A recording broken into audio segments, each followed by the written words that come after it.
Hey everyone, Connie here, and this is a video just discussing why I will not be watching or reacting to Chip and Dale Rescue Rangers the movie. Um, I wanted to make this before anyone thought about maybe suggesting it to me as a donation reward or something, um, or whatever else, or if anyone was asking, "Oh, are you going to see this?" And it's like, no. And it's one of those few, very, very few movies that I am just flat out refusing to not only just react to, but watch in general. Um, and there's a couple main reasons. And I'm going to try to keep this brief. I'm not going to go into too much rambling or whatnot. But there are a couple reasons on why I will not watch this film. One, John Mulaney. And this is a more recent development because this would not have been an issue otherwise. But recently, during a comedy performance, John Mulaney, to the surprise of everyone, no one was expecting it. Was not planned beforehand. Well, it was probably planned beforehand, but it wasn't advertised beforehand. During one of his comedy performances, John Mulaney surprised everyone by bringing out Dave Chappelle. He embraced Chappelle and allowed him to have a set on stage as well, where, Chappelle proceeded to be Chappelle and, be transphobic as shit. And that's the big deal here for me. I'm a trans girl. Transphobes piss me the fuck off. And I actively do not wish to support transphobes. And it's like, oh, I could pirate the movie and everything. But there's another issue that I'll get into later that kind of invalidates that. But even so, I don't want to engage in stuff with him right now. I'm actually even worried that he's going to reprise his role in the Spider-Verse movies. I don't know if he is. I haven't heard anything. But I'm worried that he will. Because that will actually turn me off of wanting to see those as well. And I really want to see the Spider-Verse sequels. But if he's back as Spider-Ham, Peter Porker, then I'm going to be upset and probably won't watch. And I'm being completely serious. Or at the very least, I will have to pirate them. Because I don't want to support him right now after that stunt. Especially since he just bombarded people with it. No one was expecting it, and so many people in the audience have been posting on social media about how upset they were about just being forced into that. They went to see John Mulaney, a comedian they thought was safe to see, and suddenly he brings out Dave Chappelle with no warning and no advertisement for such. Probably because he knew if there was advertisement as such, it would cut down on his ticket sales. This was an extremely just wrong thing to do. It's insensitive and it's morally wrong to pull that kind of stunt on your audience in the first place. No matter who it would be, you shouldn't do that. But especially because it was Dave Chappelle, where that moral side of things comes into play, where you cannot side with Dave Chappelle and have any sort of moral ground at all. I'm sorry, you can't. It's not up for debate. So it's just I just don't want to support his stuff right now. But the second reason is actually even a bigger reason. That one was more personal to me. But the second reason actually is it reaches a lot more people, I feel, and it's more widely infuriating. And that is, there's a certain character in the movie who is basically a play on the real life voice actor for Peter Pan in the old Disney cartoon movie. If you don't know, the original voice actor for Peter Pan in the animated movie from Disney was Bobby Driscoll. He had done some other stuff with Disney, but after Peter Pan and everything, and eventually he started to hit puberty. He was a kid. He started to hit puberty, and because of that, his voice started changing. He began getting acne and everything. And Disney, basically, they didn't want to deal with that. They didn't want to deal with trying to cover everything up or change everything in editing, so they fired him. They unceremoniously fired him, and this led to him basically getting into drugs. He started to have some major drug problems and addictions due to his unceremonious firing and everything.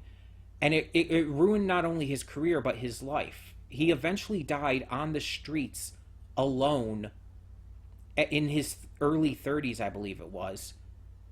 And people didn't even know who he was. He was like buried in an unmarked grave originally, I believe. I don't know if that was ever actually fixed, but it was that bad.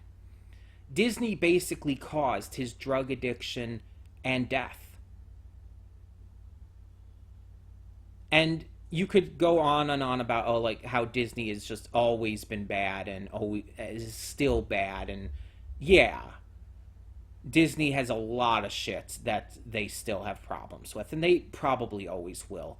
With such a massive multimedia conglomerate like them, it's like it's impossible for them to be good, honestly.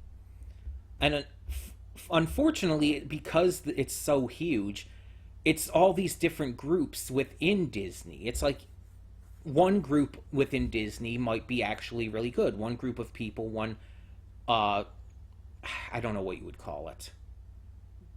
One like sect of Disney's employees and management and everything might be good, but another one would be bad and have all these issues and stuff. And so there's a lot that goes into that. And here's the thing though, with this character in the Chip and Dale movie, he's practically a one-for-one of Bobby Driscoll. Outside of, you know, the drug issues and dying on the streets at 30, like in the movie, he's the actor who played Peter Pan, because that's how they're working it in that movie. He's an actor who played Peter Pan. But then Disney fired him when he started hitting puberty, and his entire career went down the drain. It's exactly Bobby Driscoll. And it's so close, it is so on the nose that it can't be coincidence. There's a certain point where you have to acknowledge it can't just be coincidence. This was intentional. Whether the intent was actually bad or not, whether they were intending to make fun of Bobby or just use that, maybe they were doing it even they were doing it with goodwill and trying to like showcase like, oh yeah, we made this mistake in the past and we're using this to own up to it. That might be the case. That might have been their thought process. But even if it was, you don't do this. Because the thing is, apparently this guy is not only just the main villain of the movie, but he never gets redeemed. It never tries to paint him as being in the right or anything either. He is the villain, and they make that clear. From what I've heard from people who have seen it. And it's just, that's fucked up. To villainize Bobby Driscoll, who Disney themselves are basically behind his death, it's like that's fucked up beyond reason. That's not okay, no matter how you look at it, no matter what their intent or reasoning was. And because of that, and of course, you know, John Mulaney, I won't watch this movie. I won't even watch it on my own time. I have not even just no interest, I have negative interest in it. I actively, my interest is in not seeing it. I'm interested in not seeing it, if that makes any sense. I am actively opposed. So it's one of those few movies that just don't even bother trying to donate for it. Just choose something else. Because I will not react to it. And I will not watch it on my own time either. unless there are some statements made that somehow resolve this all, which I do not think will happen, then that would have to. I just won't see this. Because John Mulaney would have to apologize and disavow Chappelle. That would be a necessity. And Disney would have, and the writers and everything of this movie would have to come out and make a statement apologizing for what they did. And they would have to do something to actively, like, showcase that they are sorry for how Bobby Driscoll was treated back in the day and their portrayal of what is clearly meant to be an allegory of him in this movie. Like, they would have to do a lot. And the problem is, like, while maybe the John Mulaney part I could see getting resolved, this part is the one that I don't see happening. Even if the writers make some sort of statement, Disney won't. They don't give a shit. So, yeah, it's just, I just don't see myself ever watching this. Honestly, just even thinking about it kind of sickens me. Like, physically sickens me. I don't plan to even watch clips of it on YouTube or wherever else. So, yeah. I just wanted to make this video to let you guys know, just before anyone tried to possibly donate for it, I will not be accepting this as a donation reward. You can choose, like, pretty much anything else. Live action, animated, I don't care. You can choose pretty much anything else. It's just, this is one of those few movies, and the only one I can think of off the very top of my head, that I will not accept. Just because the issues with it are just, one of them is too personal to me, and the other one is so fucked up that I can't reconcile it. There's no way for me to reconcile it. So that's the deal. I just wanted to make this once again to let you guys in the know on that. But I do have a couple other updates I want to share as well. Just because, let's just put all the updates in one video to make it easier instead of recording multiple videos. So I have decided what to do in regards to Celeste. I mentioned before I was thinking about just dropping the game after I uploaded what I already had, because I just wasn't really enjoying it anymore at this point. There was the entire side of me where it's like, oh, I'm not enjoying playing it because it's just too difficult at this point. And even if I'm getting better through playing it, it's just like, I'm not enjoying, the difficulty's taking away my enjoyment. I'm not having fun playing it because of that. But if I also use the cheat modes, and I understand it's not technically cheating because it's in the game, but even if I use that, it still makes me feel like I'm just taking a shortcut, and that ruins my enjoyment of the game. So no matter what, I'm not enjoying playing it. Even if I love the story and love the themes and ideas and everything, the fact that Madeline is trans is fucking awesome. And the fact that while it's an indie game, it's a massive, really popular indie game. That's fucking awesome.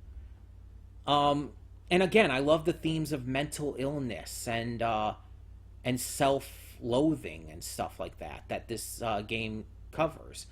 But if I'm not enjoying it, then I'm not going to want to play it. Honestly. And so I've decided that I won't be. I've decided to stick with that plan. So after I upload the last of what I've got, I'll make a statement in like that video's description and whatnot, but that will be the final piece of Celeste that's coming up. So the question is, what are we going to do for Let's Play content? Well, that leads into my third announcement for this video. Live streams are coming back. I know this might be surprising to you, and this might excite a lot of you. And they're not going to be like they were before. It's not going to be live streams where we play a bunch of games and everything for a few hours, where we just switch between all these different games or whatnot. For now, it's going to be, there's not going to be a schedule for them, because I don't know if I'm going to be able to stick with that yet. So right now, we're just going to see how it goes and kind of go from there. Because here's the deal. I've been pre-recording a lot of stuff lately, and I've noticed I'm weeks ahead. I'm really far ahead on my recording schedule, and I'm planning on keeping it that way. I mean, if for no other reason than if I need to take a week off, I'll still have stuff to put up, you know? That will actually help in that regard. In that regard, if I just need to take a week off, you guys will never know. I could take a week off in secret, and you'll never know because stuff will still keep coming up. But I'm going to keep recording things ahead of time as much as possible. And because of that, I'll have time to just put some time aside for a live stream. Plus, my brother is moving out, so I'll have the privacy during the day when my dad is at work. While my dad is at work and everything, he works a different schedule now, but with my brother being gone, I'll have the time. I won't have to worry about interrupting anybody or anybody interrupting me, unless somebody comes to the door, but that's the only case where that would be an issue. But other than that, which that doesn't happen all the time anyway, this is going to be big in terms of recording reactions, in terms of doing these live streams again. And I want to make clear, this is going to be on a trial run. I kind of already said that, but I want to double down on it here. This is a trial run. We're not having a set schedule right now. We're just going to basically see how much I can do it and how often I can do it and everything, and just kind of go from there. It probably still won't be more than once a week normally, but hopefully I can get to it every week. If we can do that, I would be good with that. Once a week I would be okay with. But I'm not going to promise a time or day. I will let you know ahead of time. Like, at least the day before, I'll let you know, okay, tomorrow at this time I'll be streaming. So it's not just going to come out of nowhere, of course. I don't want to do that to you guys. I'll know a day ahead of time, and I'll let you know. But that goes in line to what are we going to be playing. And there's been a couple games I've wanted to get back to that have been that I started well in the past at this point, such as Monster Prom and everything. But for now, I think I want to get to something that I just want to kind of, weirdly enough, relax to. Because it's not the kind of thing that you would normally see as relaxing. In fact, a lot of people would see it as much more stressful. But for me, it actually would be a lot more relaxing than something like Celeste. And it's something that I could do as a stream, and that I would feel very comfortable with, just stopping at any point, too. So I wouldn't need to schedule, like, oh, I'm going to stream for this amount of time. No. I can do it just like, okay, whenever I feel like I'm done for the day. And that is, we are going to be doing a Pokemon Pearl Nuzlocke. And yes, specifically Pearl from Gen 4. Not Diamond, not Platinum, but Pearl. And there's not really a reason for that. It's not because of, like, the Gen exclusive Pokemon or anything. I just chose Pearl. I've seen other people do Diamond and Platinum Nuzlocks, but I don't see Pearl ones that often. So I think that's kind of the biggest reason. So we're going to be doing a Pokemon Pearl Nuzlocke. And as I said, most people would consider a Nuzlocke more stressful. But I actually consider just playing Pokemon in general, even for a Nuzlocke, to be pretty calming. And even though it's Gen 4, which is my least favorite generation, I still like it. Like, I want to make that clear. I still like Generation 4 of Pokemon. It's just my least favorite. It's the one I like the least. That doesn't mean I dislike it. There is a difference there. But yeah, even though it's my least favorite, I'm still going to enjoy it, and I'm still going to see what I can do with it. And I hope to have fun. Even if I die, it should be a lot more relaxing, a lot more casual too. And again, the streams will just be whenever I can get to them. I'll let you know a day ahead of time at least, and they'll be put up pretty much right away, as quickly as I can get to them during that day. Um, so yeah, that is the plan with that. So I just wanted to make these updates to let you guys all know what was going on, um, with Celeste and that, but also obviously to let you know that I will not be doing Chip and Dale as a reaction or even on my own time. There's so many other movies though that are coming out and that have come out, so many other series. You can again suggest anything. It doesn't have to be animated. It can be live action. It can be anything. It can be a Netflix film. It can be anything you want, as long as I haven't seen it. Uh, but I want to hear your thoughts nonetheless on these updates and everything. And I want to make clear, even though we are doing the Nuzlocke, we will be getting back to other stuff that we started in the future. Monster Prom will be the next one after the Nuzlocke for sure. No matter how long the Nuzlocke lasts, Monster Prom will follow it up. I do want to continue that, especially since my first attempt at it was a failure. I don't know what I did wrong even, but it was a failure. But yeah, we will be doing more of that in the future. But yeah, we're gonna try out we're gonna do a trial run of these of bringing the live streams back, and they will be on YouTube, not like Twitch or anything. And we'll see how it goes. Hopefully, it works out.